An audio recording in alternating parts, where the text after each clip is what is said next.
Good morning students.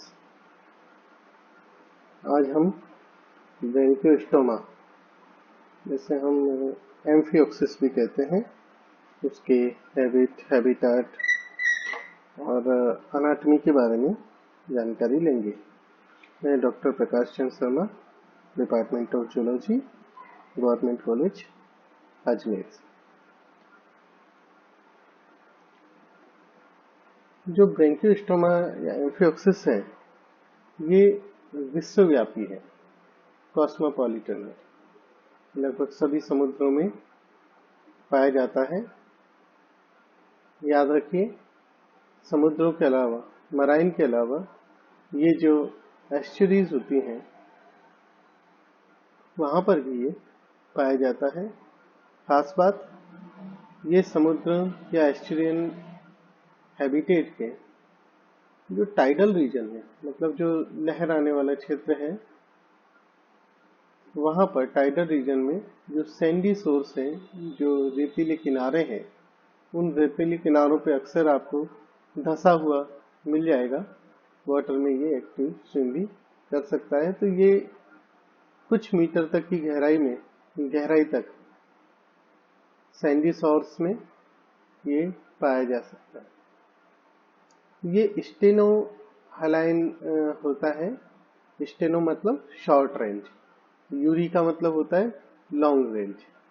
तो ये जो है स्टेनो हलाइन है, मीन्स ये सैलाइनिटी की शॉर्ट रेंज में ही सरवाइव कर सकता है। तो अगर हम ये देखें तो ये 5.4% से 33.1% की जो सलाइनिटी रेंज है, उसमें ये पाया जाता है। इससे ज़्यादा अगर समुद्र खारा है, यानी कि हम ये कहें कि ये एक तरह से डाइल्यूटेड वाटर में रह रहा है, अगर इससे ज़्यादा खारा है तो वहाँ पर आपको ये देखने को शायद ना मिले, क्योंकि ये स्टेनो हलाइन होता है। ये जनरली एकल है और मिट्टी में आपको सैंड में धंसे हुए मिलेंगे, लेकिन ये एक्टिव स्विमर भी है। जब जरूरत पड़ती है ये एक्टिवली स्विम भी कर सकता है। और क्योंकि आप जानते हैं इसकी जो बॉडी है वो लेटरली फ्लैटेंड होती है, इलोंगेटेड होती है, तो ये फिश की तरह स्विम करता है। तो साइड बाय साइड इसमें बेंडिंग होती है। और अगर हम इसकी स्विमिंग देखें तो कुछ हद तक ये स्पाइरली, इसका जो अक्ष है उसके स्पाइरली स्विम करता हुआ चलता है। और इसका जो फीडिंग है वो सीलियरी मोड है फीडिंग का, सैंड में धंसा हुआ रहेगा, जिसका ओरल हुड है जो सैंड से बाहर की तरफ नजर आएगा।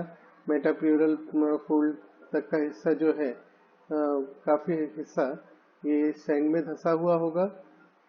जो ओरल हुड है इस तरीके से बाहर निकला रहता है कि जो करंट है, वाटर का करंट, ये ओरल हुड की तरफ जाता है। वहाँ ये जो फूड पार्टिकल्स है वो वहाँ पर ले लिए जाते हैं। ठीक है, आगे हम बढ़े। मॉर्फोलॉजी आपको पहले भी मैंने बता दिया, एक बार फिर आपके नजर के लिए है कि जो इसकी बॉडी है लेटरली फ्लैटेंड है और लेंसेट टाइप की बॉडी है। बॉडी प्रॉपर और पोस्ट एनल टेल के अंदर ये डिवाइडेड आपको मिलेगी। आगे के एंड में रोस्टम से नीचे की तरफ वेंट्रली आप देखेंगे तो वहाँ ओरल हुड मिलेगा, उसमें आपको व्हीलर ऑर्गन, गिल स्लिट्स, ये फेरिंग्स के अंदर है। उसके बाद आपको एक स्ट्रेट ट्यूबलाइट डाइजेस्टिव ट्रैक्ट दिखेगी। इसके अलावा आपको यहाँ पर अगर इंटरनली देखें हम तो नोटोकॉर्ड और डोर्सल ट्यूबुलर नर्व कॉर्ड, एट्रियोपोर जो है वेंट्रल फिन से एंटीरियर की तरफ आपको देखने को मिलेगा। और ये इस फोटोग्राफ के अंदर आपको जो यहाँ ये स्ट्रक्चर दिख रहा है, ये कंप्लीट ओरल हुड का स्ट्रक्चर है। ये ओरल सिराई निकले हुए हैं जो आप देख रहे हैं, और ये व्हीलर टेंटिकल्स हैं जो अंदर की तरफ आपको दिख रहे हैं, वेलर टेंटिकल्स। पीछे की तरफ आपको ये वेंट्रल फिन यहाँ पर ये नजर आ रही है, और दिस इज कॉर्डल फिन। ठीक है, ये कंटिन्यूएशन में जो आपको दिख रही है ये डॉर्सल फिन है, ये जो पतली सी दिख रही है।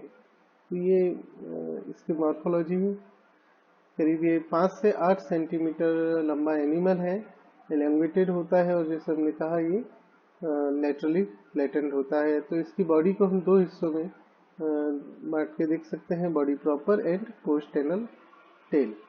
तो आगे की तरफ एंटीरियर एंड पर देखें तो जो बॉडी के डॉर्सल एंड लैटरल प्रोजेक्शंस हैं वो मिलकर के ओरल हुड का निर्माण करते हैं, जिसमें करीब, जैसे आपको मैंने बोला कि 20 या 10 पेयर्स थोड़े स्टिफ ओरल सिराई के देखने को मिलते हैं, लेकिन ये एज के साथ में बढ़ भी सकते हैं।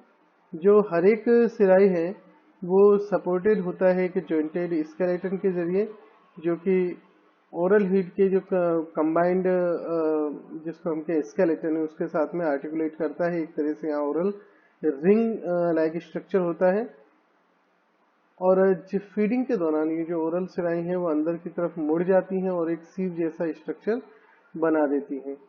तो ओरल सिराई के अंदर जो ओरल हुड का अंदर का पार्ट है that is called oral cavity, और स्टोमोडियम जो कि फनल के आकार का होता है। और इस फनल के आकार के अगर हम देखें तो यहीं पर इसके अंदर की तरफ हिडन होता है माउथ। अगर बाहर से मॉर्फोलॉजी में आप और चीज देखेंगे तो जो एट्रियोपोर, जैसा कि हमने बताया, जहां वेंट्रल फिन स्टार्ट होती है उसके एंटीरियर एंड के पास में एट्रियोपोर होता है, जहां से एट्रियम जो है वो बाहर की तरफ खुलता है। जो फेरिंग्स है उसमें आपको बहुत सारी गिल स्लिट्स नजर आएंगी। ये गिल स्लिट्स जो हैं बाहर से नजर नहीं आती, क्योंकि ये लेटरल फोल्ड्स ऑफ बॉडी जो मेटापुलर फोल्ड्स है उसके जरिए ये ढकी हुई रहती हैं, तो वहां से आपको बाहर से नजर नहीं आएंगी। जो डॉर्सल फिन है, जैसा कि आपको मैंने बताया था, वो पतली है और ज्वाइन करती है डायरेक्टली कॉर्डल फिन को। वेंट्रल फिन जो है वो कॉर्डल फिन और एट्रियोपोर के बीच में जो है उतने स्पेस में रन करती है। और वेंट्रोलेटरल साइड्स में अगर हम देखें तो हमें 2 मेटाप्लूरल फोल्ड्स दिखाई देंगे, काफी इंपॉर्टेंट है। नाउ बॉडी वॉल का स्ट्रक्चर देखें तो जो इसकी बॉडी वॉल है एक्चुअली वो कॉलमनार एपिथेलियम की बनी हुई होती है। लार्वल स्टेज में और अर्ली स्टेज में यहाँ पर आपको सीलिएटेड मिलेगी, बट जैसे जैसे ये यंग एडल्टहुड में आता है तो इसकी जो आउटर मार्जिन है बॉडी वॉल की वो क्यूटिकुलराइज्ड हो जाता है, इस पे क्यूटिकल आ जाता है। केमिकल नेचर एक्चुअली इस क्यूटिकल का क्या है वो क्लियरली पता नहीं है, लेकिन इतना जरूर है कि जो बॉडी वॉल है उसमें रिसेप्टर सेल्स तो प्रेजेंट होती हैं, लेकिन ग्लैंड सेल्स प्रेजेंट नहीं होती, एब्सेंट होती हैं। एपिडर्मिस जो सिंगल सेल की लेयर है ये कॉलमनार एपिथेलियम की, उसके नीचे 2 स्तर और पाए जाते हैं, क्यूटिस और सबक्यूटिस। अगर इन स्तर में हम देखें तो यहाँ पर आपको कुछ वांडरिंग सेल्स दिखेंगी जो कि फाइब्रोब्लास्ट सेल के जैसी हैं। सबक्यूटिस के नीचे आपको मसल लेयर देखने को मिलेगी। याद रखिए कि सभी वर्टिब्रेट्स के अंदर जो मसल लेयर है ऑलमोस्ट यूनिफॉर्म थिकनेस की होती है, लेकिन यहाँ पर जो डोर्सल साइड में मसल लेयर है उसकी थिकनेस बहुत ज़्यादा होती है। जो स्प्लैंक्नोप्लूरियर है जो कि नोटोकॉर्ड की तरफ है वो बहुत ज़्यादा थिकन्ड हो जाता है और मायोटोम बनाता है। सोमेटोप्लूरियर से भी मसल्स फॉर्म होती हैं, अदर मसल्स फॉर्म होती है, लेकिन जो डोर्सल साइड की मसल्स हैं वो बहुत ज़्यादा थिक हो जाती हैं। हर एक जो ये मायोटोम्स हैं ये वी शेप मायोकोमास के जरिए एक दूसरे से सेपरेट रहते हैं। ये थिक कनेक्टिव टिश्यू है, स्टिफ कनेक्टिव टिश्यू है जो कि मायोटोम्स को सेपरेट करता है, वी शेप का होता है। और ब्रैंकियोस्टोमा की जो बॉडी है उस पर करीब 60 पेयर मायोटोम्स के पाए जाते हैं। मायोटोम्स का अरेंजमेंट, मायोकोमास का अरेंजमेंट इस प्रकार होता है कि साइड टू साइड फ्लैक्शन जो है बड़ी आसानी से हो जाता है। एलिमेंट्री कैनाल के बारे में हम बात करें तो मैंने आपको जैसा कि बोला कि ओरल हुड जो है उसका अंदर का हिस्सा क्या कहलाता है, ओरल कैविटी। तो इस ओरल कैविटी की जो अंडर साइड है, अंडर सरफेस है, वहां पे 6 से 8 सीलिएटेड प्रोजेक्शंस देखने को मिलते हैं। इन सीलिएटेड प्रोजेक्शंस को जो हमें देखने को मिलते हैं इन्हें हम सीलिएटेड ऑर्गन ऑफ मोलर या व्हीलर या व्हील ऑर्गन कहते हैं। जो व्हील ऑर्गन है ये एक तरह से वाटर में भंवर पैदा करता है, जिसके कारण जो फूड पार्टिकल है वो छिटक के बाहर की तरफ आ जाते हैं। इस व्हील ऑर्गन का जो मिड डॉर्सल प्रोजेक्शन है वहाँ एक हैचेक ग्रूव मौजूद होती है जो कि अल्टीमेटली टर्मिनेट होती है हैचेक पिट के अंदर। ये जो स्टोमोडियम है या ओरल कैविटी है, ये अल्टीमेटली फेरिंग्स तक जाती है, लेकिन कंटिन्यू करती है फेरिंग्स तक, लेकिन यहाँ इसमें बीच में होता है वीलम। वीलम जो है वहाँ आपको एक सर्कुलर, ये जो है एक सर्कुलर डायफ्राम जैसा होता है स्टोमोडियम और फेरिंग्स में, जिसको हम वीलम कहते हैं। इसमें आपको 12 पतले व्हीलर टेंटिकल्स दिखेंगे जिन पे बहुत सारे सेंसरी पेपिली और सीलिया आपको देखने को मिलेंगे। इसके बाद में जो लार्ज थैलेनुमा लेटरली कंप्रेस्ड सेक नजर आता है, जो कि लगभग बॉडी के मिडिल तक मौजूद होगा, ये फेरिंग्स कहलाता है। ये रेस्पिरेटरी ज्यादा होता है नेचर में, बजाय कि न्यूट्रिटिव ऑर्गन हम कहें।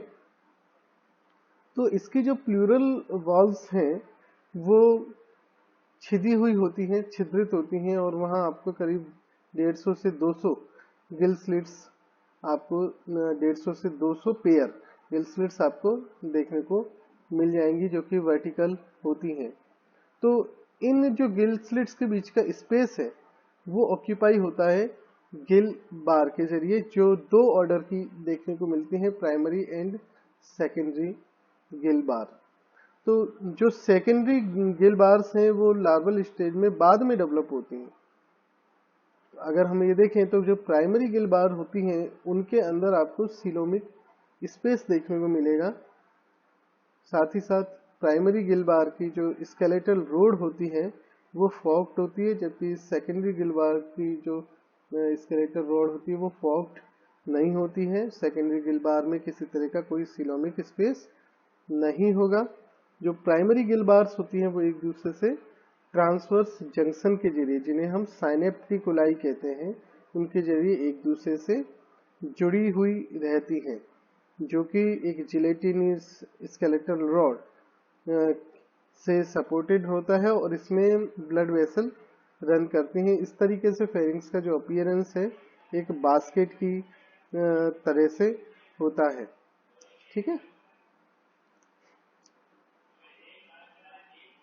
तो यहाँ पर जो इनसाइड है फेरिंग्स की तरफ का अंदर का हिस्सा जो है वो तो सीलेटेड होता है, लेकिन जो आउटर फेस है इसकी, जो कि एट्रियम की इक्टोडर्म से लाइंड है, वहां पर सीलिएशन आपको देखने को नहीं मिलता।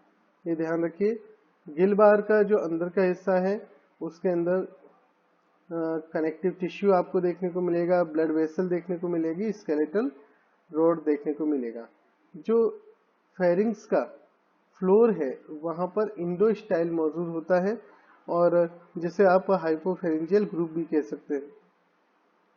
ये एक शैलो गटर जैसा होता है जहां पर 4 आपको लॉन्जिट्यूडनल ट्रैक्स दिखेंगे म्यूकस सिक्रेटिंग ग्लैंड सेल्स के, जो कि सेपरेट होते हैं या अल्टरनेट होते हैं सीलियरी ट्रैक के जरिए। यहाँ पे 2 स्केलेटल प्लेट से ये सपोर्ट होता है। एंटीरियरली ये जो इंडोस्टाइल है वो मिड डोर्सल सीलेटेड ट्रैक से, जो कि पेरीफेरेंजियल बेंड्स के थ्रू होता है, वहां से ये कनेक्टेड मिलता है, से एपीफेरेंजियल ग्रुप भी कहते हैं, जो कि इसोफेगस की जो ओपनिंग है वहां ये कनेक्ट करता है। जो रिमाइंडर है इसका एलिमेंट्री कैनाल का वो एक स्ट्रेट ट्यूब जैसा होता है, जिसमें इसोफेगस है, स्टोमक है, इंटेस्टाइन है और एनस है। यहाँ आप बहुत ज़्यादा डिफ्रेंशिएट नहीं कर पाते, बस स्टोमक थोड़ा सा डायलेटेड होता है। यहाँ पर जहाँ पर आप देख रहे हैं कि इसोफेगस और स्टोमक ज्वाइन करती है, वहाँ से एक सिंगल हिपेटिक सीकम निकलती है जो कि फेरिंग्स के साइड में रन करती है। ये ग्लैंडुलर एपिथेलियम से लाइंड होती है और लीवर के समकक्ष को माना जाता है। तो इसमें जो डाइजेशन की प्रक्रिया है ब्रैंकियोस्टोमा में, वो मिड गट से स्टार्ट होती है, और एब्जॉर्प्शन जो है मिड गट से स्टार्ट हो जाता है, बट चीफली ये हाइंड गट में होता है। इसमें एक्स्ट्रा सेलुलर डाइजेशन के अलावा इंट्रा सेलुलर डाइजेशन भी रिपोर्ट हुआ है। छोटे फूड पार्टिकल्स जो है वो एपिथेलियल सेल्स जो कि हाइनगट की है उनके जरिए पिकअप कर लिए जाते हैं और इंट्रासेलुलरली उनका डाइजेशन होता है। तो ये आपने अनाटमी ब्रेंकियोस्टोमा की अनाटमी में एलिमेंट्री कैनाल के बारे में पढ़ा। बाकी ऑर्गन के बारे में और सिस्टम्स के बारे में हम अगले अध्याय में देखेंगे। धन्यवाद।